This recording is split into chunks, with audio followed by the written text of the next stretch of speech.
Hey there. Subscribe to my channel. And also press this bell icon. So you never miss any new updates cause whenever we upload new video. Mumbai के आजाद मैदान में महाराष्ट्र राज्य police Patil संघटन ने एक दिवसीय धरना आंदोलन KIA.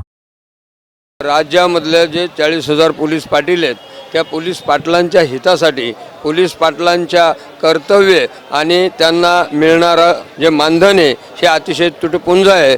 राज्यामध्ये 40,000 पोलीस पाटील जे कामं करतात अतिशय थोड्याशा मानधनावर कामं करतात। त्यांच्या जबाबदाऱ्या जर बघितल्या तर अतिशय मोठ्या जबाबदाऱ्या त्यांच्यावर टाकलेल्या आहेत, त्या मानानं त्यांचा विचार केला जात नाही। म्हणून पोलीस पाटलांच्या राज्याच्या या जी मागण्या आहेत आमच्या ह्या निश्चितपणानं मुख्यमंत्र्यांच्या समोर आम्ही मांडायचं काम केलेलं आहे। मुख्यमंत्र्यांनी आम्हाला न्याय देण्याचं काम करावं असे आम्ही त्यांना या आंदोलनाच्या माध्यमातून त्यांना विनंती करतो।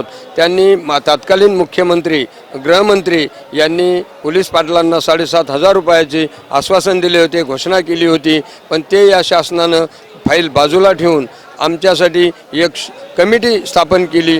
5 सचिवांची समिती गठीत करून पोलीस पाटलांचं मानधनाचा विचार करील असं शासनाने निर्णय घेतलेला आहे। अतिशय हा अन्यायकारक निर्णय आहे। तर मी मुख्यमंत्र्यांना एवढीच विनंती करतो की हा समिती गठीत केलेली ही आमच्यावर अन्याय करणारा निर्णय घेतलेला याची माघार घ्यावी आणि पोलीस पाटलांना 15,000 रुपयाची आमची मागणी जरी असली कमीत कमी 10,000 रुपये त्यांनी यावेळेला द्यावेत। या माध्यमातून आम्ही पोलीस पाटलांच्या मागण्या मुख्यमंत्र्यांच्या समोर मांडलेल्या आहेत। त्यांनी निश्चितपणाने या चालू अधिवेशनामध्ये आम्हाला न्याय दिला पाहिजे। त्याच्यानंतर पोलीस पाटील मानधनावर काम करतो, अंगणवाडी मानधनावर काम करते। शासनाने त्यांचं 65 वर्षे वयाचं त्यांना वाढून 5 वर्षे दिले। त्याच पद्धतीनं पोलीस पाटलांना सुद्धा 60 वर्षावरून 65 वर्षे वय दिलं पाहिजे।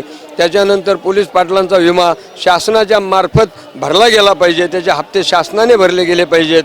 त्यानंतर नक्षलवादी एरियामध्ये जे पोलीस पाटील शहीद झालेले आहेत त्यांच्या कुटुंबियांना 10 लाख रुपये मदत भेटली पाहिजे। त्यानंतर त्यांना त्यांच्या कुटुंबियातील वारसांना शासकीय नोकरीमध्ये सामावून घेतलं पाहिजे। त्यानंतर सोलापूर जिल्ह्यामध्ये हंगामी पोलीस पाटील आहेत त्यांना निश्चितपणानं कायम करण्याचं काम शासनानं केलं पाहिजे, अन्यथा आम्ही आंदोलन करून शासनाचा तीव्र निषेध करत आहोत एवढंच या ठिकाणी मी सांगत आहे। माझं नाव प्रवीण महादेव राक्षे, मी राज्य एकीकरण समितीचा राज्य समन्वयक। आजच्या दिवशी सगळ्यात महत्त्वाची आमची प्रलंबित मागणी आहे की दाखले प्रमाणपत्र मिळण्यासंदर्भात आज महाराष्ट्र राज्यातून वेगवेगळ्या प्रकारचे जे दाखले दिले जातात त्या संदर्भात आज शासनानं कोणतं तरी ठोक धोरण बनवून त्याबद्दल लवकरात लवकर GR काढण्यासाठी प्रयत्न करावेत आणि त्या संदर्भातला अध्यादेश या जानेवारी अखेरपर्यंत लागू करण्यात यावा अशी संबंधित माहिती देतो।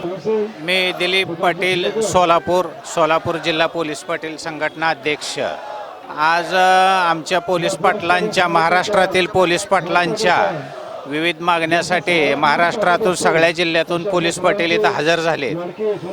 आमच्या बऱ्याच दिवसापासून जवळ 10 वर्षापासून प्रलंबित असणाऱ्या मागण्या आहेत। मानधन वाढ, 60 वर्ष वयाची 65 वर्ष करणे, सरकारमार्फत विमा संरक्षण देणे, त्यानंतर पोलीस पाटलांना गृह विभागामध्ये पूर्ण वेळ सामावून घेणे इत्यादी मागण्यासाठी जवळजवळ आम्ही 2 ते 3 वेळेला मुंबईमध्ये आझाद मैदानावरती आंदोलन केलं। नागपूरला 2 वेळेला मोर्चा काढला, परंतु ह्या सरकारला आतापर्यंत कुठल्याही प्रकारचे ह्या मुख्यमंत्र्यांनी शब्द देऊन सुद्धा आमच्या पोलीस पाटलांच्या शिष्टमंडळाबरोबर एकदाही बैठक लावली नाही। आम्ही महाराष्ट्रातील पोलीस पाटील संघटनेच्या वतीने मी एकच विनंती करतो की पोलीस पाटलांच्या मागण्यासंदर्भात मुख्यमंत्र्यांचं शिष्टमंडळ किंवा स्वतः मुख्यमंत्र्यांनी आज इथं आझाद मैदानामध्ये यावं अशीच मी त्यांना विनंती करतो। कैमरामैन रोशन गायकवाड़ के साथ संध्या श्रीवास्तव, ग्लोबल चक्र, मुंबई।